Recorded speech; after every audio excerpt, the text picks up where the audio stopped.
Ebling here with Lindsay Huddleston of Sports Psych Solutions, and it's another Press Pass preview after Mark Dantonio's Tuesday press conference and player interviews. Had a chance to talk to a couple of players today, Elijah Collins, and very excited. He said he hadn't heard from Cassius Winston yet, but he knows that he's not the best player ever from UAD Jesuit at this school. Right. And had a chance to talk with Darryl Stewart, and he's telling me about Earl Campbell. He's on the watch list for the Earl Campbell Award. Wow, he says that's Earl awesome. Campbell had a donut shop, the greatest donuts in the world in Texas, so he knows a little bit about that. But we heard Mark Dantonio today. We did. And Lindsay, I thought that he did a fantastic job of talking about Duffy Daugherty and the legacy. They are tied with 109 wins, and he said Duffy's greatest contribution might not have been on the field.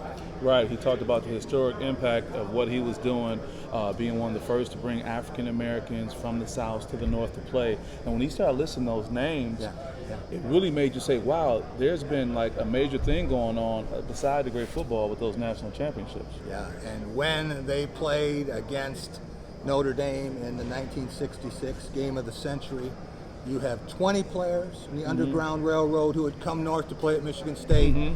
Only one black player at Notre Dame turned out to be an all-time great in Alan Page, but nonetheless, Notre Dame was late to the party. Right. When you think about Bubba Smith, me being a young guy growing up, we didn't know him from football. We knew him from his movies like Police Academy and all that. Miller Lite commercials, all He's that. the opening can. All that. But I think it's something to be said, the history of it, and it was really poignant, and I think Coach Dantonio was very respectful to put that out there, and he shared it in a really positive way. Well, to do this in 23 fewer games says a lot. And Duffy Daugherty's career had highs and lows on the field the last 6 years. Nothing to write home about. And Mark Dantonio trying to show that his career is not in decline at Michigan State. And anyone who saw the game against Western Michigan must feel pretty good. It should. And it's funny you talk about doing it in 23 lesser games, but they also had 23 more press people. You talked about a time where there would only be like 2 national press in the room. So I say that to say the scrutiny that a coach has been under with a program like this is something to be said about that too. Yeah. So now Arizona State coming in Saturday, 4 o'clock, Spartan Stadium.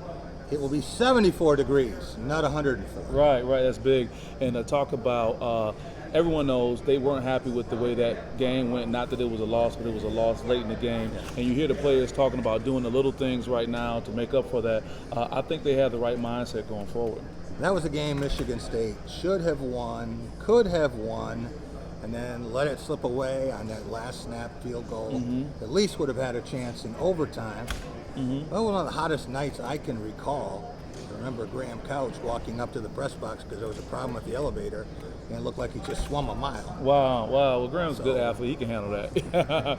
Well, it was interesting. I talked to Brian Lewerke, and he has those Arizona ties, of course, and the question I pose is how do you be confident but not too confident? And he's really working to temper that, and I think that's the same tone Coach Dantonio is promoting to the rest of the team, too. And there was a lot of pressure on him last year in that game. He had so many people there to see him.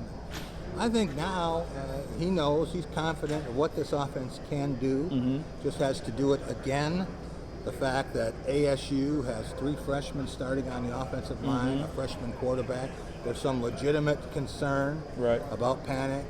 How are they going to react when Michigan State's defense really turns up the heat? Right. But I think the great equalizer may be in their coach, the all-time great Herm Edwards. So even though you may have newness there, you have that veteran status. And I don't know, was Coach playing a little psychological games when he said in the news that Michigan State is a big-time program? But that's a fact, though, right? I think you'd say now, hey, they've won 3 Big Ten titles in the last decade. They've been in the college football playoff. Very few teams have. They had a 3-year run where they were 36-5. So, there are a lot of other schools that have big names that can't make those claims. Right. So with that, Jack, we're going to get ready for Press Pass. You want to tell people what they can expect when they see Press Pass in a few days? Yeah, we're going to have Jim Keaton Jr., who was, of course, a standout 3-sport star at Lansing Eastern and then went on to Arizona State, played in the NFL, played baseball with Barry Bonds, and now he's back doing some great things. And we're going to have Matt Charbonneau with us. So we're looking forward to breaking down this game and every other one Sunday night at 11 o'clock. All right.